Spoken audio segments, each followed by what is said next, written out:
Sari Nusseibeh is the president of and a professor of philosophy at Al-Quds University, the only Arab university in Jerusalem. As the Palestine Liberation Organization's chief representative in the city in 2001 and 2002, he advocated a two-state solution to the Israel-Palestine conflict. He lives in Jerusalem. You may learn more of Nusseibeh in his autobiography, Once Upon a Country, A Palestinian Life, written with Anthony David. It was published by Picador Press. Sari Nusseibeh. My background is in philosophy, and every now and again I teach philosophy. And I like to do it actually because it keeps me connected with the students at this university. And but mostly I work in administration. Hi, hello. منير بس افتحوا لهم الحمام بالله الاثنين في اليوم مفتوحين. And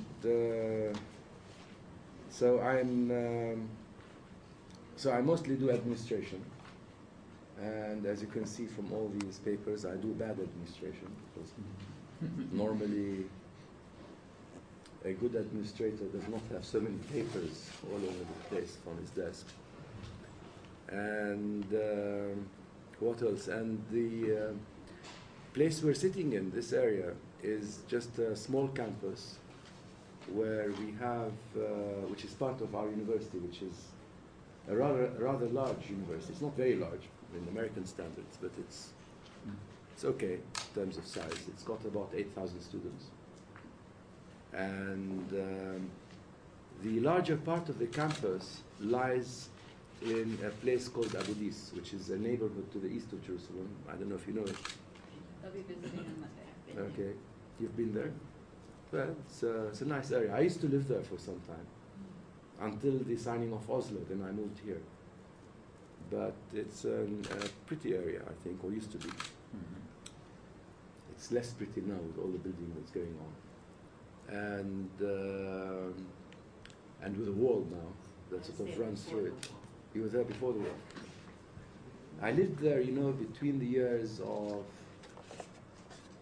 I think between 84 maybe and maybe 94 or 85 or 94. So I was living there before Oslo was signed, on top of a hill, and it was very pretty because I could see the old city and the Dome of the Rock from where I lived, and it was a very rural area where I was.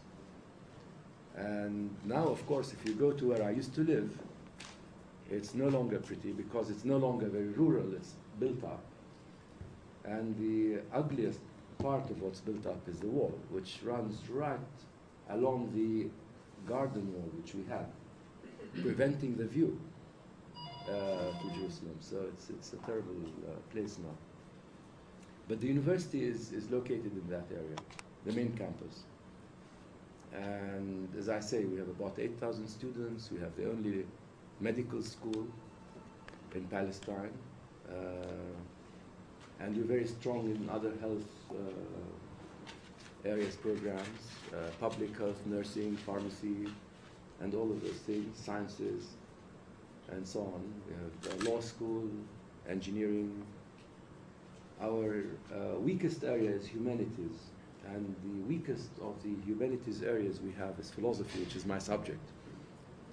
And I hope that we will work on it and develop it. But people don't sort of find value in philosophy in this part of the world.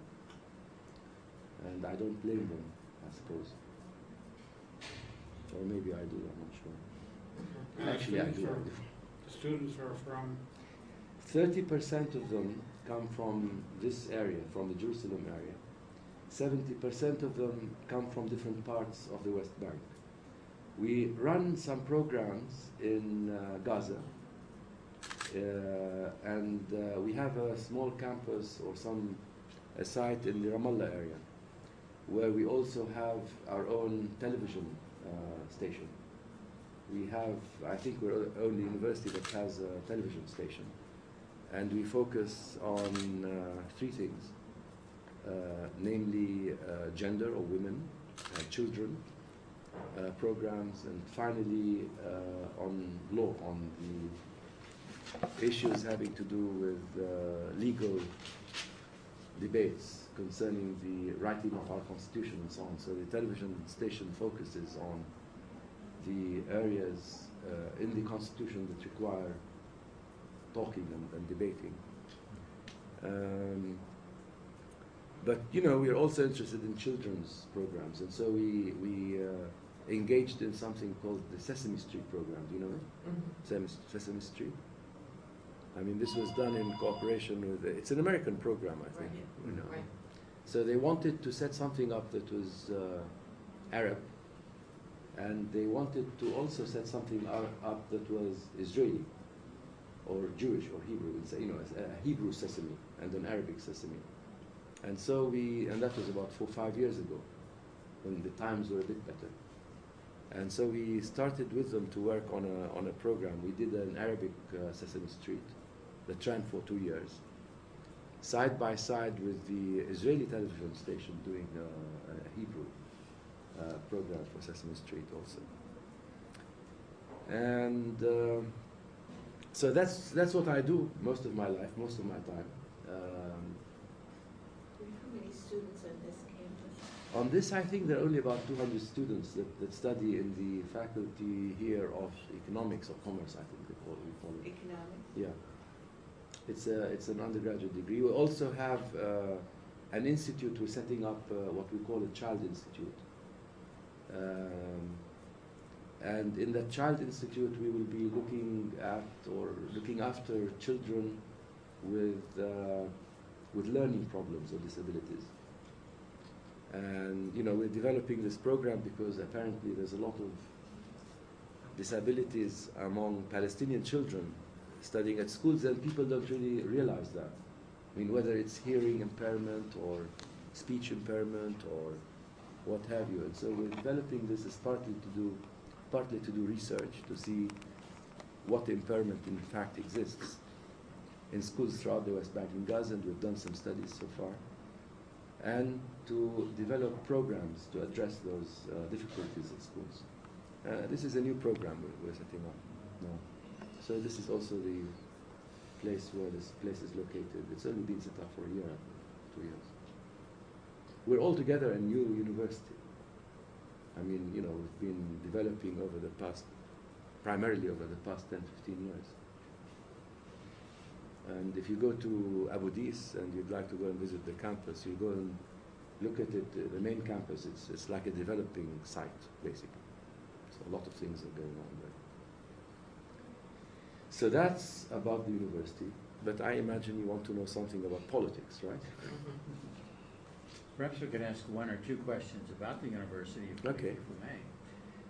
With the current crisis, well, the ongoing crisis in Israel-Palestine, particularly in the West Bank, and specifically now the economic crisis as it deepens, how does the university manage to maintain itself in the midst of that? Well, it's a very sort of well-timed question, because we happen to have a strike today by the employees for payment problems. Wow. And for the past maybe 4 or 5 months at least, especially we've been having problems with salaries, how much we can pay and so on, as well as with fees, how much we can collect from students. Our overall financial picture is based on being able to collect something up to maybe 60 to 65% of our running costs from fees from students. And the rest, in theory, should come to us in the form of a subsidy from the authority. But you know, the authority has never really been, and it certainly hasn't been able this year to pay us the subsidy it's supposed to pay. And the students have been unable also to pay the fees they're supposed to pay. So we've actually been you know, faced with a kind of turbulent situation. We've been in the midst of a I don't know, stormy ocean for the past, especially for the past few months. And because we're not, we're new, we're not old, we haven't really had the time, like some of the other universities, Palestinian universities have had, to put aside a certain fund or a certain sum of money to take us, you know, through difficult periods. But we've managed. I don't know how. It's sort of, to me, it's like a miracle that we seem to be there every day. After a major crisis, we're still there the following day, and we still seem to continue. You know, and I'll never be able afterwards, if someone really asked me how did that happen, I don't think I'll ever be able to provide a good answer, an answer that I would be satisfied with even myself. How about the connections between the different campuses and so forth? Well, they've become much harder because, you know, 10 years ago, for example, first of all, there was no wall. And secondly, movement was much easier. You know, the Israelis every now and again would put up a roadblock, but in general, you could move around more or less freely. So, for example, I could move to teachers, professors could move from one campus or site or office to the other freely. Students could move between campuses freely. Now, of course, it's impossible, or almost impossible. And we are having to make do with the restrictions that are increasing around us, that are restraining our ability to move and the manner in which we are able to move. Like, for example, in my case, I could go, of course, to our campus and come back in Abu Dhabi. But as you will find out when you go tomorrow, the day after tomorrow, it will probably take you something like 15 to 20 minutes to get there, if you're lucky. And there are no traffic jams at roadblocks and so on. And it already makes it a much harder business for me to go and come on the same day, once or twice, for instance, to go to a meeting and come back and so on. Before it might have taken me sort of 7 minutes to get there, and it wasn't a big deal. And of course, for the students who do not have Jerusalem IDs, or the professors, they're not able to come here at all.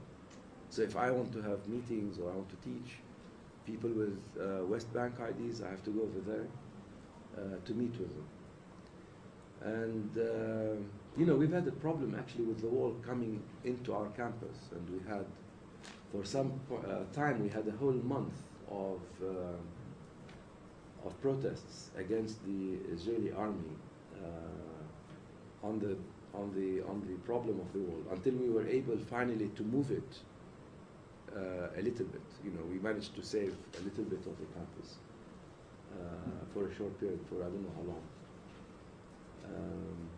No, it sort of affects movement tremendously, and it places us both under restrictions in terms of movement, but also in terms of the future, because we're not sure exactly how to develop ourselves and whether we're going to be able to, and under what conditions.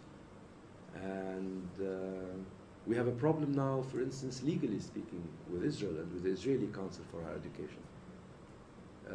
We're the only university, the only Palestinian university that's not actually recognized by Israel. Our degrees are not recognized by Israel.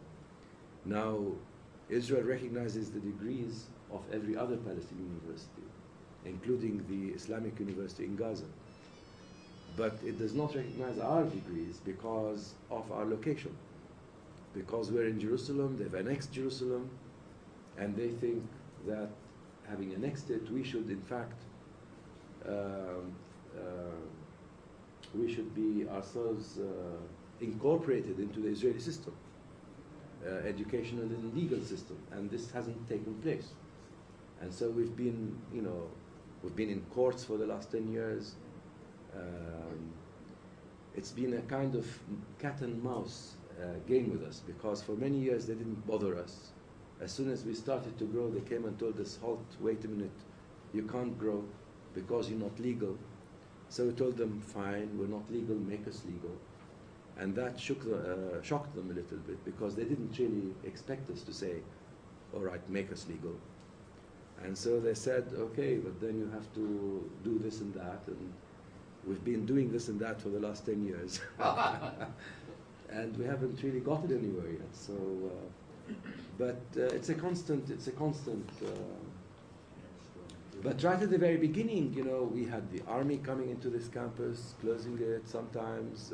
They picked me up once or twice from here, took me for questioning. Now this doesn't happen because we've been in the process. We've involved ourselves in a process where we have told them, fine, you know, what is it that allows us to be legal, and we're prepared to do it. And they've just taken their time on doing it themselves, because they're not sure whether to legalize us or not. On the one hand, they think we should be legalized. On the other hand, they're worried that if they legalize us, we'd be the only university, Arab university, actually operating within Israel under the Israeli system. And as you know, the Arabs in Israel have had a major problem in their higher education, and Israel has not actually helped them to set up their own university. So now, if they legalize us, we suddenly can become overnight the legal university for Arabs, even within Israel. And you know, they're not sure that they want that. So they're in a fix. We are in a bind, and they are in a bind. I mean, that's how it is. Well, it's exciting to be an administrator at this university. I can tell you that. Is there any, I suppose this is a really foolish question, but is there any interchange with Israeli? It's a very, very important question, that, whether there are academic cooperation or relations between Israeli and Palestinian universities. Now, as a matter of fact, we, Al-Quds University, supports and has academic relations with Israeli universities. With which one? With Hebrew universities. I mean, we as a university, we stand out among our, our colleagues in other Palestinian universities for being supportive of academic cooperation with Israeli institutions. Now, our colleagues think in the other universities that we must have peace before we can have cooperation, which is a good argument. And you know, we believe, or I believe, and the university has come also with me to believe, or at least the important part of the university has come also to believe, that really maybe the only way to get at peace is through having cooperation. So it's a question of the cart and the horse. Mm-hmm. Which do you put first? And I may be wrong. I mean, you know, what we believe may be wrong, and it may not be. But so basically, what we have is a situation where other Palestinian universities are not cooperating or not encouraging cooperation, and we are. And so we happen to have a lot of contacts, academic relations with various Israeli institutions. We're not very popular among Palestinians for having those relations.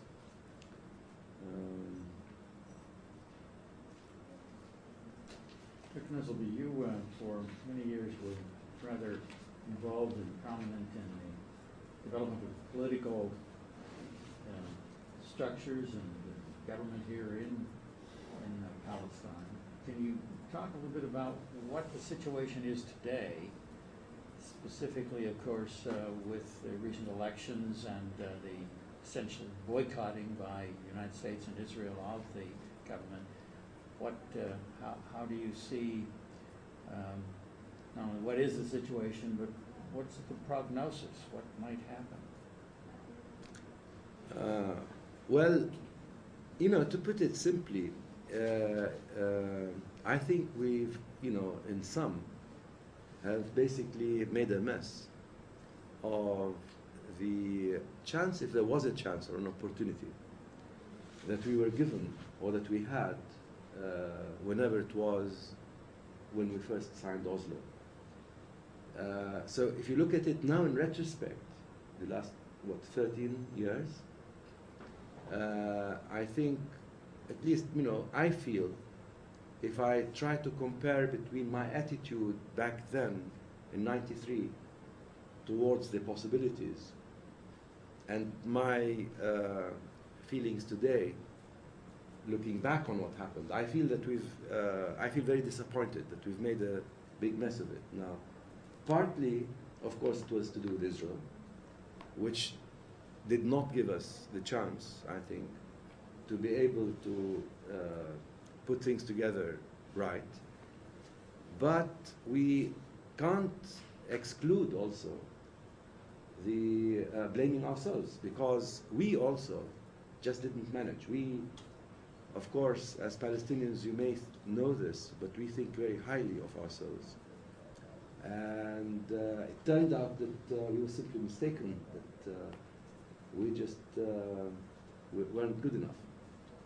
Now, I don't think this is too bad that we proved to be not good enough in the past 10 years. After all, you know, not many people can be, you know, can put together a state within the context of 10, 15 years. I mean, people make mistakes, and it's not therefore totally outrageous that we made a mess of it. But I think we did make a mess of it. Now, you know, you mentioned, and, you know, I want to say that back in '92, '93, for example, I was involved personally in the effort to put together the skeletons of a future government. And by skeletons, I don't just mean the you know, structures of the administration. I also mean the plans that each one of the various departments or ministries or future ministries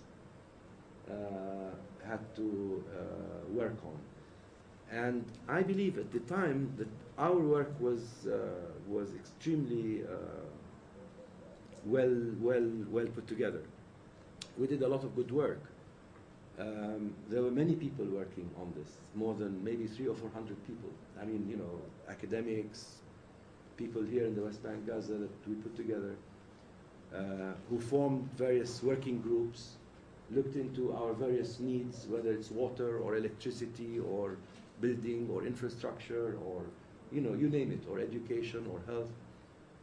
And we put together something we thought can in fact pull us through, can be used as a good basis for building a state for ourselves, a state which would address our basic needs as we saw them, and our values as we saw them, as we articulated them. The values being, you know, to live with dignity and freedom in a democratic system, pluralistic, and so on and so forth. These were the things that we were hoping for. But then, you know, as things began to be put together, unfortunately, it just didn't get put together in the right way. And year after year, it was becoming clearer and clearer that we were making a lot of mistakes, that we were not building up institutions the way we should have done. And next to this, side by side with this, our own incompetence, if you like, side by side with our own incompetence was the other thing, which was that Israel was in fact not giving us the space, the room, sufficiently in which to be able to, in fact, develop ourselves. By space or room, I mean, you know, they went on building settlements, roads, putting up restrictions, and it was day after day becoming clearer to people that the Israelis maybe did not really intend to leave us alone. And so, you know, together with failure, internal failure on our part, on the one hand, failure of the peace process in people's eyes, on the other hand, finally, what happened was those movements or those people who carried the banner 15 years back, 15 years ago, of peace with Israel, had to throw it, had to be thrown out themselves, which is what happened last year when the elections took place and people voted instead for Hamas.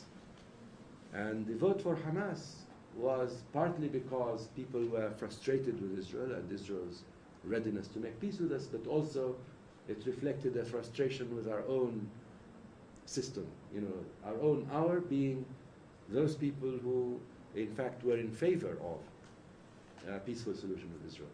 So Hamas came and it's now in control, and having come to control, it finds itself in a bind. It has a problem because you know, they cannot really run the government. They don't have not only the money, which is not coming to them, but they don't have the ability physically to do it. You know, I mean, as you know, ministers are really only nominally ministers. I mean, I imagine if you're a minister of trade or economy or tourism or, you know, you name it, and you can't even move out of your house without having to look behind your shoulder and worry about whether you're going to be picked up and put in jail the next day by the Israeli government. So it's a, you know, they are only a government in name. They're only ministers in name. They can't really do very much physically, and certainly they don't have the financial ability to do anything. And so they are in a bind, but even so, even though they're in a bind, they still have the support of the people. Now, why do they have the support of the people in general? Because the people feel still, A, frustrated with Israel and blaming Israel for all the faults and blaming Israel for there not being peace, and B, they're frustrated still with the previous administration, which they blame for corruption and inadequacy and incompetency and so on. And so they look at this new government, which is a government in name only, and they, you know, sympathize with it, although it's totally useless, because it's being targeted by everybody. It's being targeted by Israel, by the West, and so on and so forth. Plus, of course, there is the added feature, which is the increasing Islamicization that is taking place, not only in Palestine, but perhaps in the region as a whole. I mean, you've been watching the news and you see how closely connected in people's minds Hamas and Hezbollah are. People look upon them as representing the same force. And they look upon them as a force representing a force that stands up to Israel. I mean, this is how they are viewed. A force that stands up to Israel. And of course, you know, if you're an Arab or a Palestinian or a Muslim, it's a great thing to have somebody stand up to this power or force of Israel.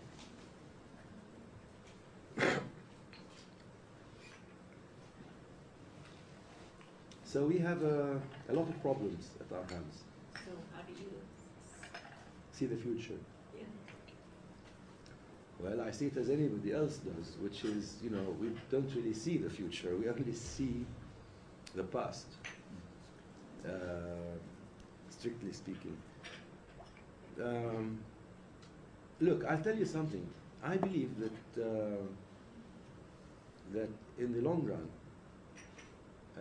and by the long run, I don't want to sound too facetious, but I mean this. By the long run, I mean, you know, long run.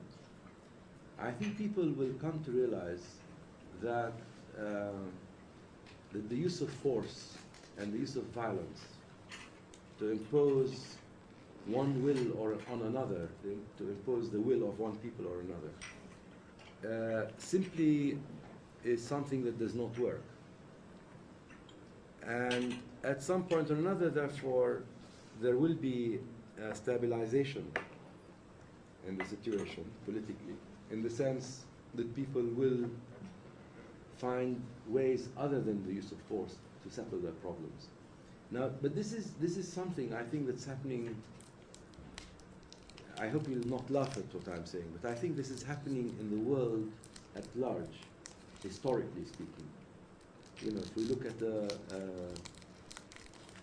a sort of holistic picture, how human beings are behaving, how they have evolved, if you like, in their behavior. And I think in general, although of course we look at certain spots like Lebanon or Palestine and we are shocked, nonetheless, if you look at the whole thing, you see that in general, there's been a process towards our becoming more civilized to one another, in a sense. And therefore, I think sooner or later here, among Palestinians, Israelis, Lebanese, we will probably come to realize also that force is not something that works. Now, only when we realize that force does not work will we be able, therefore, to start respecting each other sufficiently to reach agreement through listening to each other's needs, concerns. Because until that happens, you see, the Israelis will wish to use force against us to impose their will on us. And we will wish to continue using force against them to make them listen to us. But, you know, I hope sometime soon, at some point, we will realize that it's not working out. But, you know, human beings are not very clever people, not very clever creations, if you like. And we take time to, you know, get the point. And I think the Israelis and the Palestinians and the Lebanese will probably take some time, unfortunately, to realize that you know, we can't really do it by bashing each other on the heads, because, you know, I bash you on the head, and okay, a generation later you rise up and you bash me on the head, and it goes on and on. And look at Lebanon and Israel. I mean, you know, the Israelis were in there whenever they were, you know, whenever they went in. As a philosopher, Yeah. I don't like bashing heads. right? But you undoubtedly have some insights into the cultural forces in human civilizations that that are contributing, let's put it that way, to either an awakening to what you're suggesting as a more enlightened way of living with one another in diversity, or contributing to a continual negation of human life together. And I'm wondering if you have any observations about that as it is emerging, as it is illustrated in this microcosm of the world here in Israel-Palestine. And I'm thinking of cultural forces like religion, or the arts, or philosophy, education, the military. You know, if you look back on the last, say, 50 or 60 years,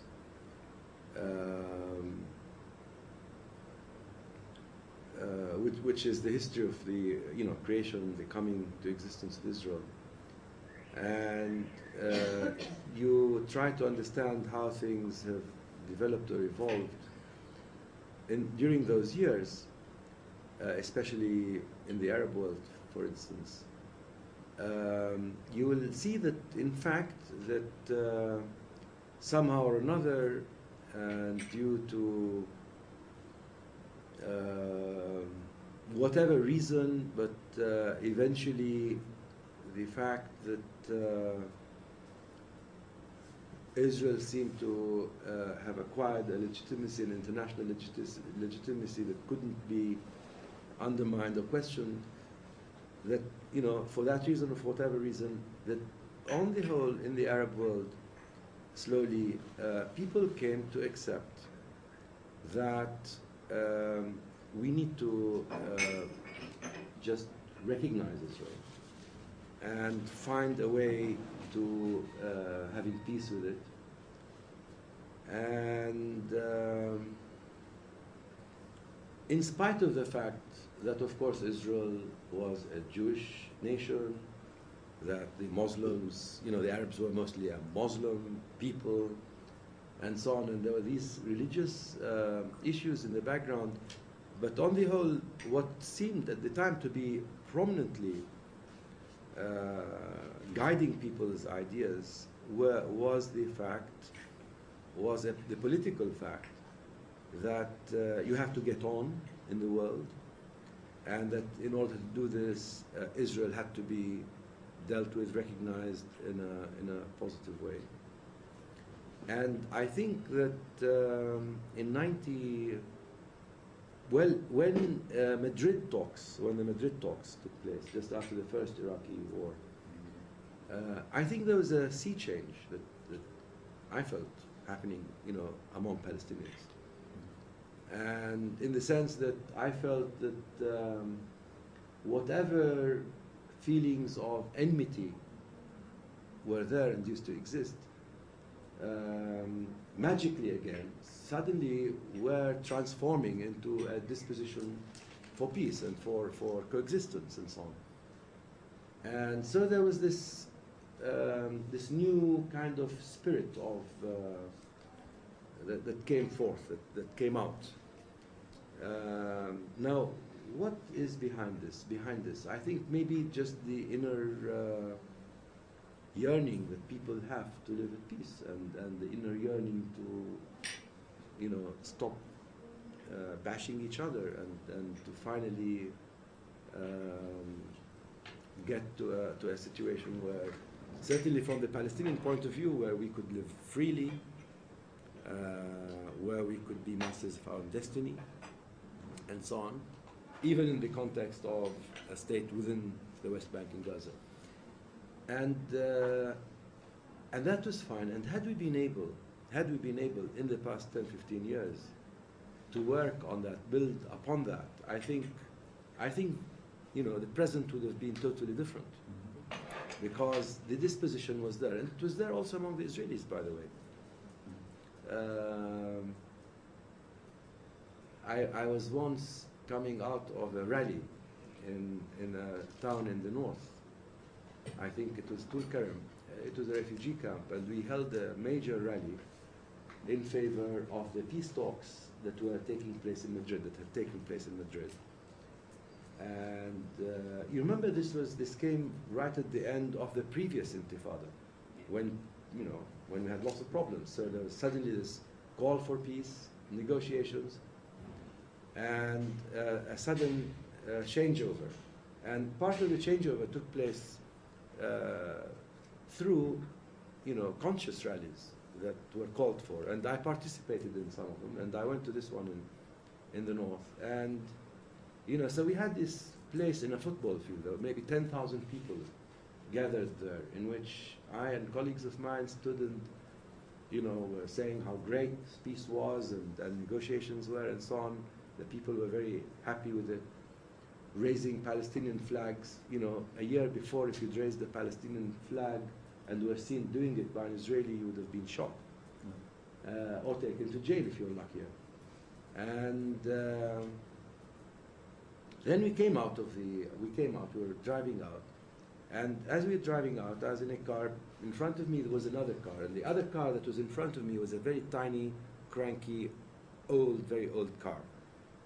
And it had a flag sticking out of it. And the flag was, like Palestinians often do, because they make flags at home, they paint them on sheets, on white sheets. So it was a bed sheet, basically, which had the Palestinian flag drawn on it. So it was very large. It's a large sheet, right? Sticking out of the car. And the large sheet, of course, the flag, was much larger than the car, which was very old and cranky and small. And, in the wind, the flag was flapping around the car. Now, as we were coming out, and I was behind these people, in that context, in the context where, as I was telling you, you would show a flag and you might risk being shot at by the Israeli soldier. In that kind of context, suddenly we came across a roadblock, an Israeli army roadblock. And my heart sank, because, of course, the car was stopped and we stopped, behind it waiting. And I saw the soldier coming to the driver, to the car.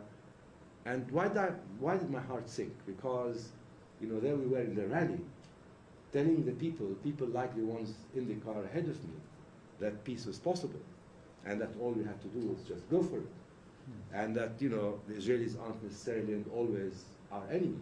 We can be friends. We can make peace with them. And I was terrified that, you know, my message would be totally demolished, you know, a few meters out of the rally by the soldiers who had stopped the car. And those soldiers I saw were talking to and arguing with the people in the car. And then I discovered, to my amazement, that actually what the soldiers were doing to these people were just telling them how to hang out the flag so that it wouldn't flap around the front of the car, thus making them unable to see.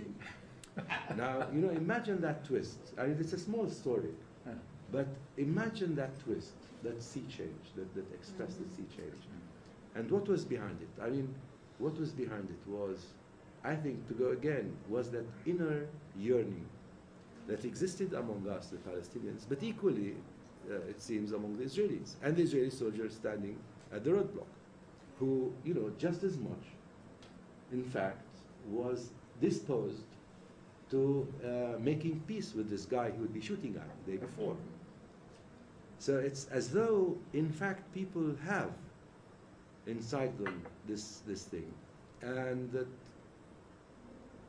you know, I don't want to accuse leaders too much, but I think leaders are far more responsible than they actually take themselves to be.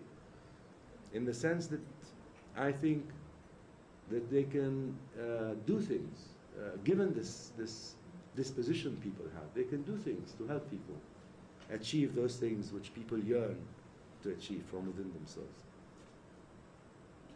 And they fail often to do this.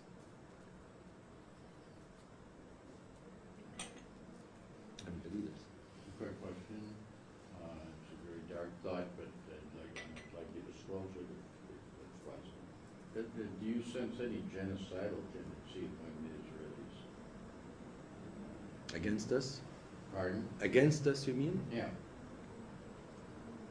Because I know everybody's in fear. No, I wouldn't go that. No, I wouldn't go there. Look, there are Israelis who'd rather see us off the map, off the face of the earth. And some of them are rational and polite, and they will tell you, you know, I'd rather see you off the face of the map. But they are rational in the sense they will tell you, you know, I'm not going to do anything about it. I don't like you, but I'm not going to do anything about it. And then there are people among Israelis that not only dislike you and want to see you off the face of the earth, but who also might actually find themselves in a position, in a situation, where they would act in a crazy way, in an inhuman way. But such people exist, you know, among Israelis and among Palestinians. So I don't think one can. I mean, you know, this kind of craziness that exists.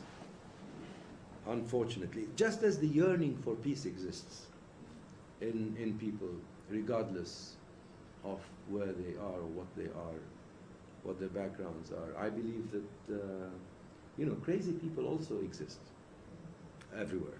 So we have people on the Israeli side who, given the chance, nobody's looking, can be very cruel. And then people on the Palestinian side also that might be just as cruel.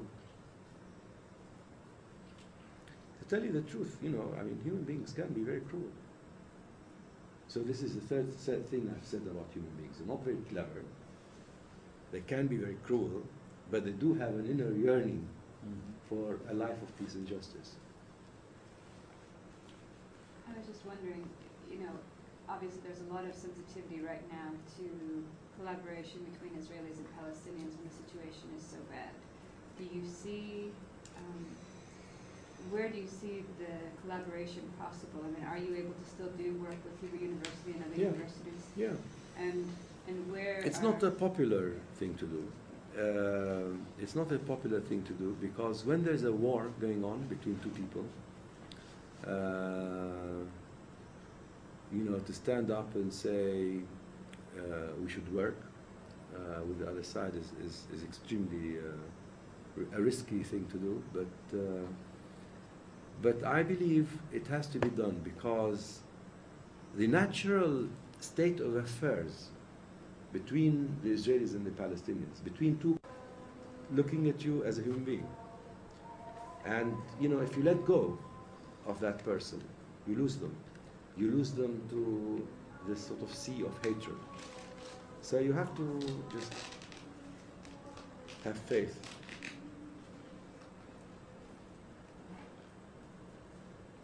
I've been to Palestine 3 times before now. And the amazing thing to me is, in the face of all this adversity and all this horrible, horrible suffering imposed on the Palestinian people by Israel, the dignity of the Palestinian people. And that is something that the Israelis will never be able to take away. And that, I think, is perhaps the strongest weapon. Yeah, it's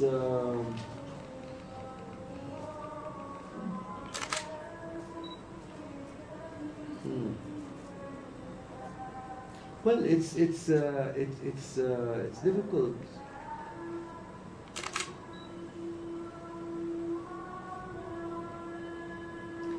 I'll tell you a story that someone told me, a cousin of mine, who spent about 17 years in jail, in Israeli jails. He was put in jail when he was 17.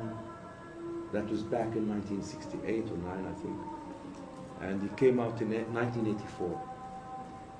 And the way that the Israelis treated prisoners back then, it was much different from how they came to treat them later. At the beginning it was a little bit more rough and more crude. And later it became to be a little bit more fine-tuned, refined. So he said, among other things, what they did to them at one stage, they wanted to make them, to break their spirits, was, for example, to require them to work knitting or doing things for the Israeli soldiers, like clothes or shoes or what have you. And of course, they'd refuse. So they refuse. What do? They would beat them up, perhaps. But he said one of the very important, significant things they used to do was to try and drop them off their sense of dignity, self-dignity. And one thing that they would do in order to achieve that was to make them all stand next to each other and undress. And so, they'd have to stand up and take their clothes off, all their clothes off. And my cousin told me, of course, to begin with, he said, it really shook us, because we're very private people, and we don't like to address in front of others. And so, let alone just undressing in front of all your colleagues or whatever, in front of soldiers. I mean, it's a very sort of humiliating experience, if you like. And then he said to me, but we thought a little bit about it, and we decided, where does the humiliation come from? What is the humiliation that we suffer?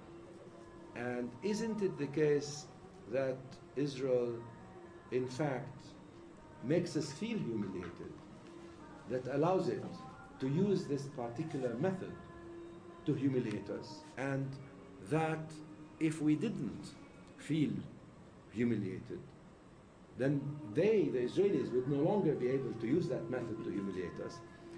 And then they decided, well, just as they would walk out into the outside yard or whatever, before the Israeli soldiers would come up to them and tell them to take their clothes off, they'd start, all undressing, and brag about it, And he said, since that point in time, the Israelis withdrew, didn't ask them to do it again. So, a lot of the war is psychological.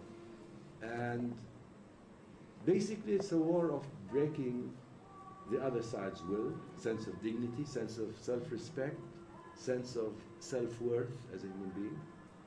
And if they succeed in making you feel or behave like an animal, if they succeed in occupying your mind, becoming masters of the mind, that's when, you know, they succeed in their occupation.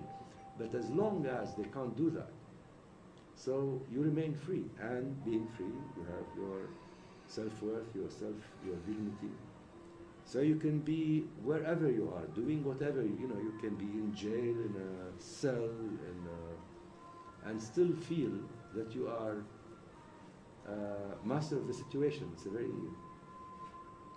you know, one day I was picked up here, I was telling you earlier, I was picked up here a couple of times. So one day I was picked up here, taken to the compound that they have off the road. And, you know, I wasn't sure what was happening, so they made me sit at one stage in a big yard. Just they brought me a chair, sit there, waiting, you know, minute after minute, hour after hour. Now they didn't want me to sit by myself, so they asked a soldier, a female soldier, to stand on guard in front of me, you know, armed, of course. So we had this funny situation where I was made to sit just like that on a small chair in a corner outside in the yard, unable to move. I was told, you know, not to move, and with a soldier standing there with a gun.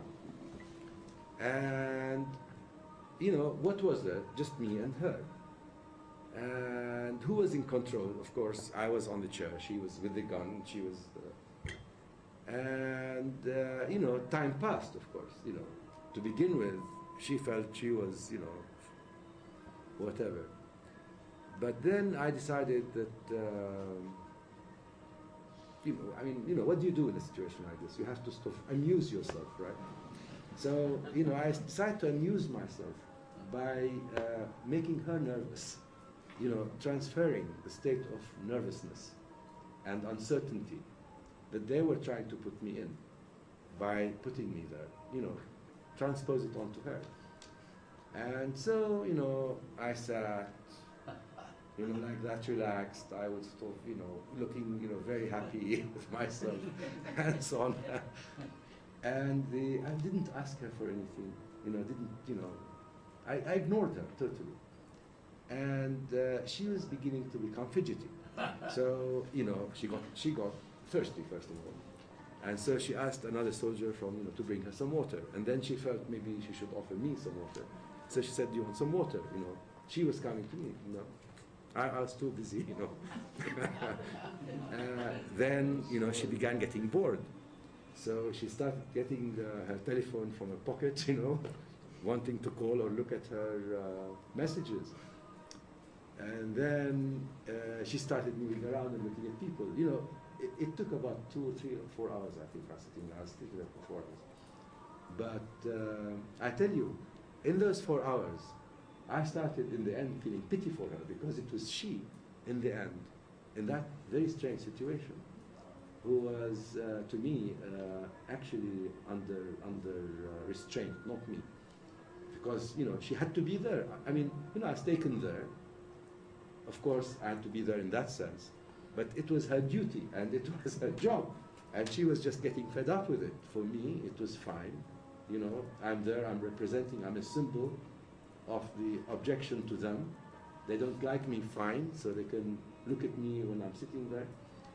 So, to go back, a lot of the conflict is to do with self-respect and self-worth. And the minute you allow them to take that away from you, you lose. So maybe the Palestinians have just gotten skilled at maintaining their self-dignity, as you said. It almost seems like the Israelis absolutely have to have the Palestinians. I mean, what if the Palestinians were vanquished, so to speak? The wall would be meaningless, their expenditure of billions and billions of dollars, their income from being the oppressed people of the Holy Land, etc., would diminish. They must have you, in a sense, to maintain their identity. Well, yeah, I mean, there's a good argument. There's what you might call a functional or a utilitarian argument for Palestinians and Arabs to make peace with Israel. That is to say, it's based on this, that Israel's existence and strength is based upon the fact of its enmity, of the enmity of the Arab world towards it. That the strength of Israel is based upon the enmity of the Arab world towards it. And that if by magic, overnight, suddenly, the Arab world were to turn from being an enemy to being, you know, an overbearing friend, that, you know, Israel would have a problem. So, for example, imagine if overnight all the Arab countries, including Saddam, not Saddam, Saddam is in jail, but what's his name, Assad in Syria, and, you know, the guy in Iran, whatever his name is, and all of these people were to suddenly say, you know, right, we make peace with Israel, we like Israel, we no longer want to have war with Israel, Israel can keep whatever it likes, you know, they want the West Bank, fine, you know, the north of Lebanon, south of Lebanon, fine, you know, good. And we just want to have peaceful relations with Israel. And as a sign of our new attitude towards Israel, we have decided this year we are going to, focus our tourism on Israel, on the state of Israel. So everybody is coming over to Israel to see what this wonderful country looks like. And, you know, all the people from the Arabian Gulf, instead of, you know, finding them in London or Paris, were to end up along the beach in Tel Aviv, you know, in masses, and so on. I mean, just think. I mean, you know, the whole thing, it would just totally disturb the entire psychological infrastructure. That's. You know, Mitri Rahab wrote an essay. I don't know if you saw it just after this. About when things started to happen in Gaza, about the fact that there is a somewhat similar parallel to this, in that if you look at the Saudi plan and the recognition of Israel by all Arab states, and what happened directly after the Saudi plan was the 2002 Operation Grapes of Wrath, that there is something about Israel that when the Arab world starts to do things like that, it upsets them.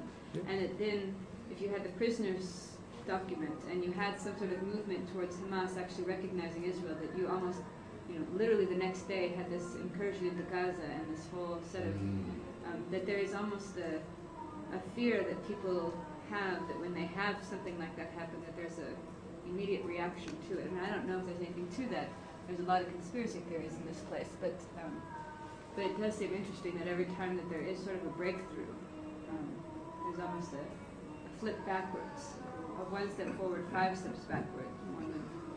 And one could say that it's necessary for Israel to continue to convince the Western world, and particularly the United States, that it is victimized, that it is a victim, that it is constantly under attack, in order to maintain its expansionist policies in the West Bank, as it's been doing.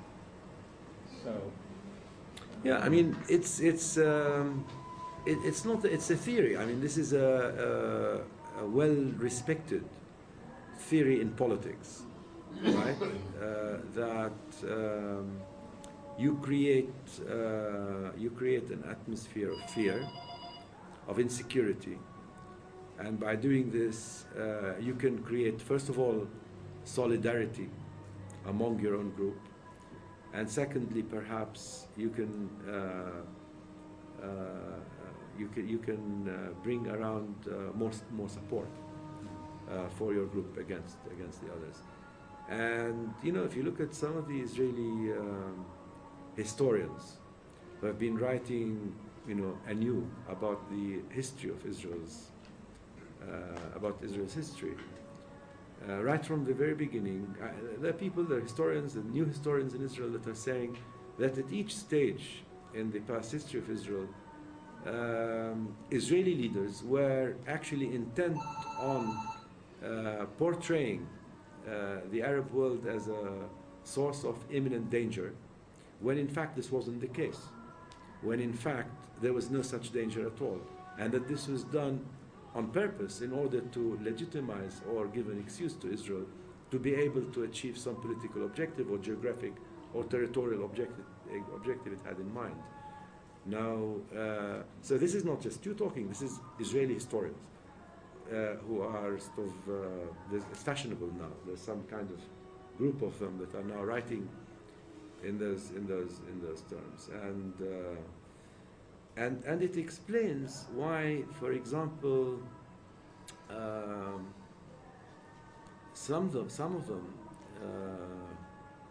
of them will look upon people, individuals, say, who are who put themselves forward as peacemakers, like myself, are looked upon with a great deal of suspicion by some Israelis.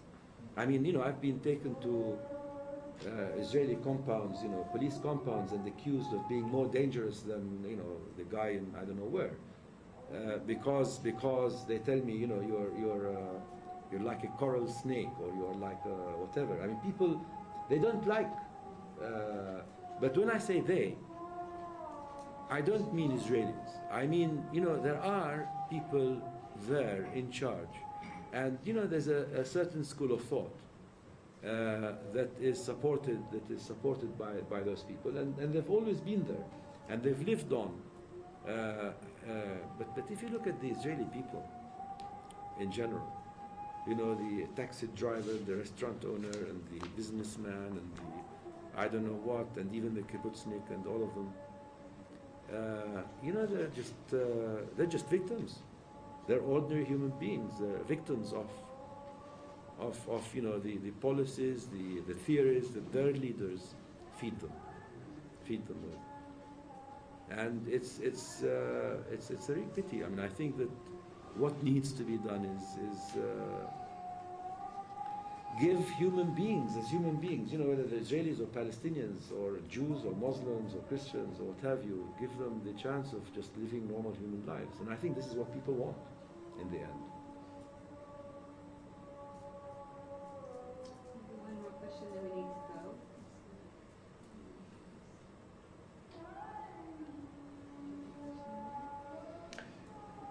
Sir, having acknowledged that both sides have kind of blown it, what now are prospects?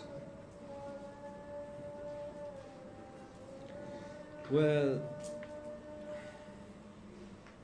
I'm not very. I mean, things don't look good at the moment, and I think we will have some time before being able to get back to anything very serious.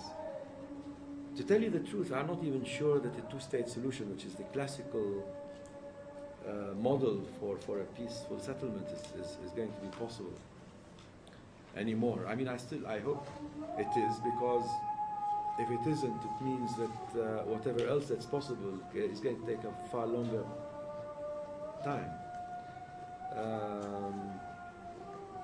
But it's going to be hard. I mean, first of all, you're going to have this business in Lebanon. People's focus will be there. I think people will forget about the Palestinians for a while. And in the time that they'll forget about us, we will find ourselves living as Palestinians in basically under very strict Israeli rules. They've divided us up in Gaza, the West Bank, in different places, Jerusalem, they're building walls. I mean, they're basically imposing a unilateral security, as they see it, solution on us. And the world is going to just, not really notice that happened, because the world has become preoccupied with other things. And in the meantime, on our part, with our own government in place, we're not going to be able to do very much. We're not going to be able to move forward. We're not going to be able to build or develop ourselves very much. So it's going to be hard for us in the next few years.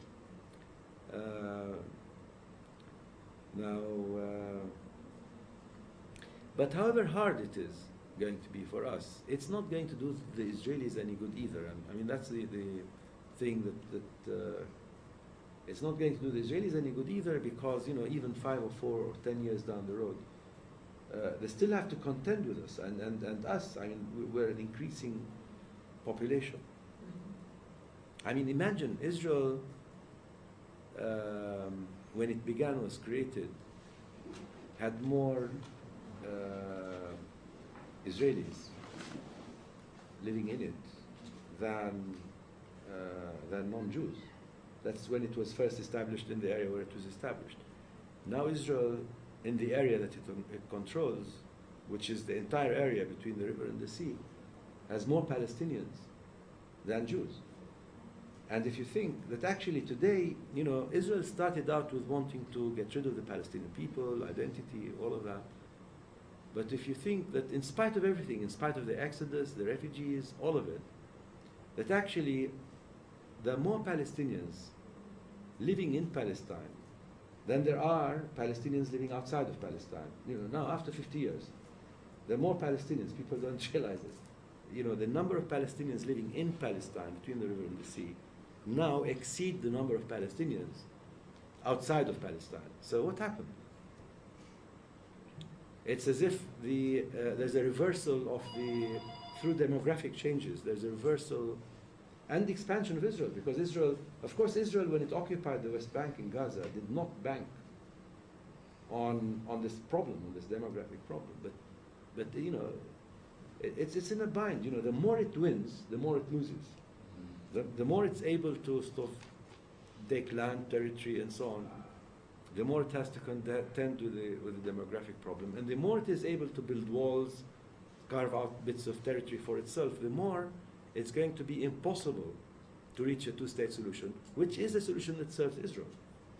And without that solution for Israel, Israel is on the road to a kind of a bad end.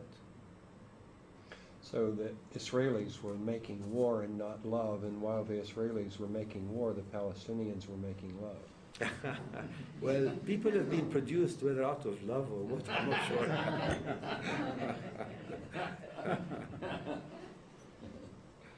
We really appreciate your time and Yes. sharing this. Well, thank you for coming and listening, and I hope you have a successful visit as well.